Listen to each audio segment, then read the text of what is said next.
என் பேர் ஜான்சி. நான் எர்ணாவூர்லேருந்து வரேன். எனக்கு இடதுக்கு பக்கம் கை தோள்பட்டையும் வலது கால் முட்டி வலியோடு நான் இங்கே வந்தேன். 1 வருஷமாக எனக்கு இருக்குது. எனக்கு தூங்கவே முடியாது, நைட்டில் உட்காந்தா எந்திரிக்கவே முடியாது, கையை கொஞ்சம் கூட தூக்க முடியாது. ரொம்ப வேலை செய்யக்குள்ள ரொம்ப சிரமப்பட்டேன். 1 வருஷமாக நான் வெளியில் எங்கெங்கே வைத்தியம் பார்த்தேன், எங்கேயும் எனக்கு சரியாக ஆகலை. அப்புறம் கொஞ்சம் முன்னாடி இந்த டிவியில் இந்த ஆர்ஜேஆர் ஹாஸ்பிட்டலோட ஆடு பார்த்துட்டு, சரி நம்ம இங்கே ட்ரை பண்ணலான்ட்டு நான் இங்கே வந்தேன். இங்கே வந்தப்போ நாங்கள் கவிதா மேமை பார்த்தோம். அவங்க எனக்கு நாடி பிடிச்சி பார்த்த உடனே கேட்டாங்க, நீங்கள் ஒழுங்காக தூங்க மாட்டிங்களா அப்படின்னு எல்லாமே என்னை கேட்டாங்க. நான் எல்லாமே சொன்னேன். அவங்க இங்கே வந்து ஒரு 5 நாள் ட்ரீட்மெண்ட் எடுங்க, அப்புறம் ரெகுலராக ஒரு 3 மாதத்துக்கு அந்த மருந்து சாப்பிடுங்க, சரியாயிடும்னு சொன்னாங்க.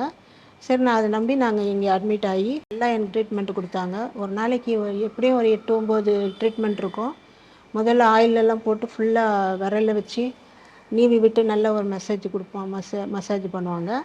அடுத்து ஒத்தரம் கொடுப்பாங்க. 2 வித மூலிகைகளை மூட்டை கட்டி நல்ல ஒத்தரம் எண்ணெயில் சூடாக எண்ணெயில் இது பண்ணி நல்ல ஒத்தரம் ஃபுல் பாடி இதுதான் கொடுப்பாங்க.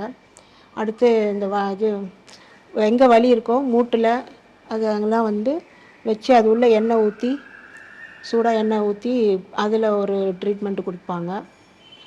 ஸ்ரீமர் நீராவி குளியலுக்கு அது நல்லா செஞ்சு விடுவாங்க.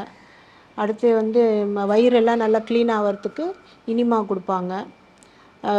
இது பத்து போட்டு விட்டாங்க. ஒரு 2 நாள் நல்லா பத்து போட்டு விட்டாங்க, ஷோல்டர்லேயும் 2 இதுலேயும். அப்புறம் அப்புறம் 2 நாளுக்கு கட்டு 2 இதுலேயும் கட்டு போட்டு விட்டு அந்த இதெல்லாம் பவுடர்லாம் வச்சு நல்லா கட்டு போட்டு விட்டாங்க.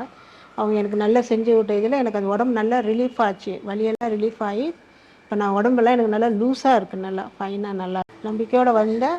இப்போ சந்தோஷமாக இருக்கேன், தெளிவாக இருக்கேன். கவிதா மேமுக்கும் ஆர்ஜேஆர் ஹாஸ்பிட்டலுக்கும் ரொம்ப நன்றி சொல்ல கடமைப்பட்டிருக்கேன்.